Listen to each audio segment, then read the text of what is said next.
ख़वातीन और हज़रात को स्वीडन के दारुल हुकूमत स्टॉकहोम से आरफ किसाना की जानब से खुश आमदेद। आज का व्लॉग स्वीडन की डायरी पे मुश्तमिल है, जिसमें हफ्ते भर की अहम खबरें, रिपोर्ट्स और यहाँ के हालात हाज़रा आपकी खिदमत में पेश किए जाएंगे, जो ना सिर्फ स्वीडन में रहने वाले लोगों के लिए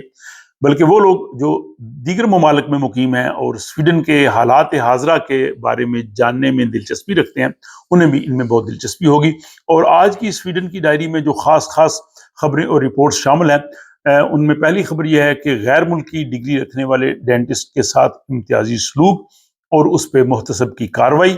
स्वीडिश ज़बान यानी SFE की तालीम के लिए मुद्दत का तयन।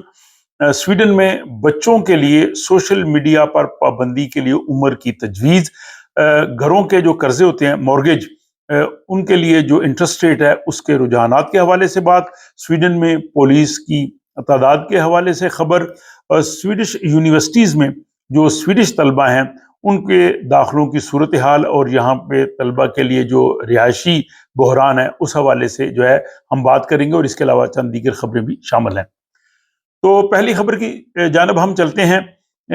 दमिश्क यूनिवर्सिटी से एक डिग्री रखने वाले तालिब इल्म, जिनकी डेंटिस्ट के शोबे में डिग्री थी, उन्होंने स्वीडन आने के बाद यहाँ गोथनबर्ग यूनिवर्सिटी से जो है वो मज़ीद ट्रेनिंग और अपनी जो उसमें कमी थी वो मुकम्मल करने के बाद लाइसेंस भी हासिल किया। लेकिन जब उन्होंने डेंटिस्ट का जॉब हासिल करने के लिए दो मुख्तलिफ जगह पे अपनी एप्लीकेशन भेजी तो उनकी एप्लीकेशन रिजेक्ट कर दी गई, इस बुनियाद पे कि उनकी डिग्री जो है वो स्वीडन की यूनिवर्सिटी से नहीं है। इसके बाद फिर उन्होंने यहाँ पे जो डिस्क्रिमिनेशन अमेंड्समैन है, इम्तियाजी सलूक के हवाले से मुहतसब उनको दरख्वास्त दी, और मुहतसब ने कार्रवाई करते हुए उन दोनों इदारों को कहा कि वो 40-40 हज़ार स्वीडिश क्रोन हर्जाना अदा करें, और साथ ही हुक्म दिया कि सिर्फ इस बुनियाद पे आप मुलाजमत से इनकार नहीं कर सकते कि उनकी डिग्री जो है वो स्वीडिश यूनिवर्सिटी की नहीं है। अगर उनकी डिग्री स्वीडिश यूनिवर्सिटीज़ के बराबर है और इसके बाद यहाँ उन्होंने ट्रेनिंग कर ली है तो कोई हक हासिल नहीं है कि आप जॉब से इनकार करें। तो ये फैसला बहुत खुशाइंद है बहुत से उन लोगों के लिए जो गैर मुल्की यूनिवर्सिटी से डिग्री रखते हैं और जो स्वीडन में काम करना चाहते हैं, हेल्थ के शोबे में, बाकी शोबाजात में, तो ये एक बहुत अहम फैसला है। दूसरी खबर यह है कि यहाँ पे जो तारकीन वतन आते हैं तो स्वीडिश ज़ुबान सीखने के लिए एक सिलसिला यहाँ पे है, जिसको स्वीडिश फॉर इमिग्रेंट्स SFE कहते हैं। अब हुकूमत चाहती है कि उसके सीखने के लिए एक मखसूस मुद्दत होनी चाहिए और उस मुद्दत के दौरान लोग जो है वो ये कोर्स मुकम्मल कर लें, क्योंकि 2023 में बहुत से लोगों ने ये शुरू किया और इसके बाद छोड़ दिया। तो अब कहते हैं कि अगर वो 3 साल के अंदर अंदर अपनी ये जो तदरीस है स्वीडिश ज़ुबान की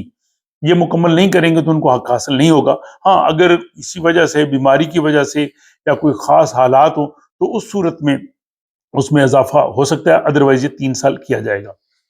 तीसरी स्वीडन की खबर यह है कि स्वीडन की हुकूमत ये चाहती है कि जो यहाँ पे बच्चे हैं सोशल मीडिया के इस्तेमाल के हवाले से जो है वो उनकी उम्र की हद होनी चाहिए कि किस उम्र की हद के बाद बच्चे जो है वो सोशल मीडिया इस्तेमाल कर सकते हैं, क्योंकि ये देखने में आया कि बहुत से बच्चे कई घंटे जो हैं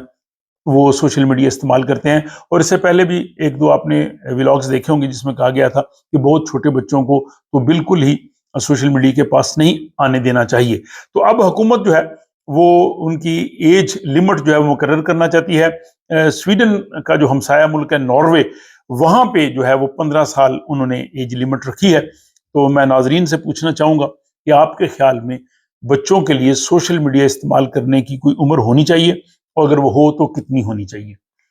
अगली खबर, स्वीडन में बहुत से लोग जब घर खरीदते हैं तो ज़ाहिर है वो बैंक से जो है वो कर्जा लेते हैं, जिसको मॉर्गेज कहते हैं, और उसका जो शरह सूद है वो 2 तरीके कार होता है, एक फिक्स होता है और एक रोरलित होता है, वेरिएबल। अब यहाँ पे जो ये देखने में आया है कि 96% यानी 96% लोग जो हैं वो रोरलित वेरिएबल जो है वो इंटरेस्ट रेट वो उसको तरजीह दे रहे हैं। उसकी वजह यह है कि जब वो कम होता है तो उनको फ़ायदा होता है, और अभी हाल ही में कम हुआ है शरह सूद, और अभी आइंदा आने वाले जो दिनों हैं उनमें भी एक मरतबा फिर जहाँ का जो रिक्स बैंक है उसने कहा है कि उसको उन्होंने कम करना है। तो लोग जो है वो ज़्यादा इसको जो है वो पसंद कर रहे हैं। लेकिन इसके साथ ही कुछ माहिरीन ये कह रहे हैं कि जून के महीने में महंगाई भी बढ़ी है, तो उस वजह से भी आप मोहतात रहें। बहरहाल मैं नाजरीन से पूछना चाहूँगा कि वो बताएं कि क्या वो भी یہ جو گھروں کا جو قرضہ ہے مورگیج، اس کو وہ رولت رکھنا ہی پسند کرتے ہیں یا فکس کرنا آج کل بہتر ہے؟ اپنی رائے ضرور دیجیے۔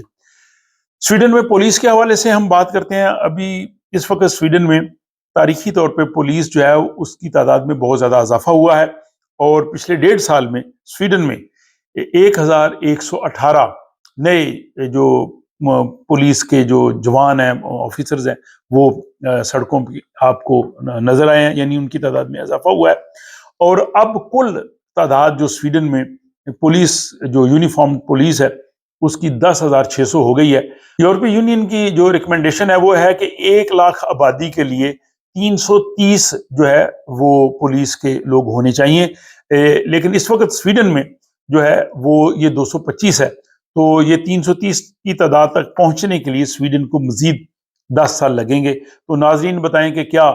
سویڈن کے جو حالات ہیں، امن عامہ کی صورتحال ہے، کیا وہ سمجھتے ہیں کہ پولیس کی تعداد میں واقعی اضافہ ہونا چاہیے، اور اس میں وہ تارکین وطن جو غیر ملکی پس منظر رکھنے والے لوگ ہیں ان کو بھی وہ کہہ رہے ہیں کہ وہ بھی پولیس فورس میں آئیں۔ اگلی خبر یہ ہے کہ 10 جولائی کو سویڈش یونیورسٹیز نے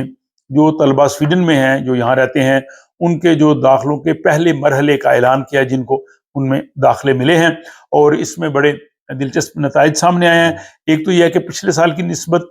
7,000 کم طلبہ جو ہے وہ ان کو داخلہ ملا ہے، اور خاص کر جو زیادہ عمر کے لوگ ہیں وہ بھی کم ہیں، لیکن 20 سے 24 سال کے جو نوجوان ہیں ان میں کافی رجحان بڑھا ہے۔ اور سب سے زیادہ جو طلبہ نے دلچسپی لی ہے ایڈمیشنز کے لیے، وہ قانون یعنی وکالت کا شعبہ ہے، اکنامکس ہے، اور میڈیکل کا شعبہ ہے۔ ان 3 میں سب سے زیادہ آئے ہیں، لیکن یہاں پہ جو جاب مارکیٹ ہے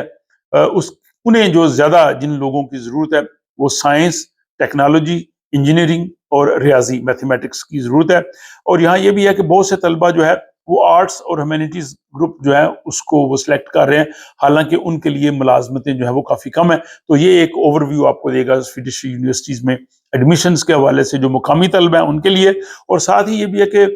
طلبہ کے لیے جو رہائشی بحران ہے وہ بہت زیادہ ہے۔ اس وقت میں تقریباً 4 لاکھ کے قریب سویڈن میں طلبہ ہیں، لیکن صرف 1 لاکھ کے لیے رہائشی سہولتیں ہیں۔ اور یہ رپورٹ یہی کہہ رہی ہے کہ ابھی نیا تعلیمی سال شروع ہو رہا ہے، تو اس نئے تعلیمی سال کے آغاز پہ انہیں چاہیے کہ اسٹوڈنٹس جو اکاموڈیشنز ہیں ان کے لیے مزید جو ہے وہ وسائل اور حالات جو ہیں وہ مہیا کریں۔ اور آخری خبر بھی اسٹوڈنٹس کے حوالے سے ہے کہ جو سویڈش اسٹوڈنٹس جہاں کالج اور یونیورسٹی میں جاتے ہیں ان کو ایک حکومتی ادارہ ہے، ان کی جانب سے جو ہے وہ اسکالرشپ ملتا ہے، وہ تمام طلبہ کو ملتا ہے، جس کو CSN کہتے ہیں۔ لیکن اگر آپ غیر حاضری کریں تو وہ بند ہو سکتا ہے، اور یہ جناب 39,000 طلبہ کا جو ہے وہ پچھلے تعلیمی سال میں CSN بند کیا گیا کیونکہ وہ غیر حاضر تھے، اور قانون کے مطابق اگر 4 گھنٹے سے زیادہ غیر حاضری ہو تو اسکول جو ہے آگے رپورٹ کر دیتا ہے CSN کو، اور اگر وہ اپرووڈ نہ ہو تو آپ کا CSN بند ہو سکتا ہے۔ تو یہ جناب سویڈن کی ڈائری تھی جو اس اختتامی ہفتہ پہ میں نے آپ کی خدمت میں پیش کی ہے۔ ان خبروں کے حوالے سے آپ تبصرہ کر سکتے ہیں، رائے دے سکتے ہیں، پسند آئے تو دوست آپ کے ساتھ شیئر کر سکتے ہیں، اور اگر ابھی تک اس چینل کو سبسکرائب نہیں کرایا تو ضرور کیجیے تاکہ اس طرح کے اپڈیٹس اور خبریں آپ کو ملتی رہیں۔ اپنا خیال رکھیے گا اور مجھے اگلے ولاگ تک کے لیے اجازت دیں۔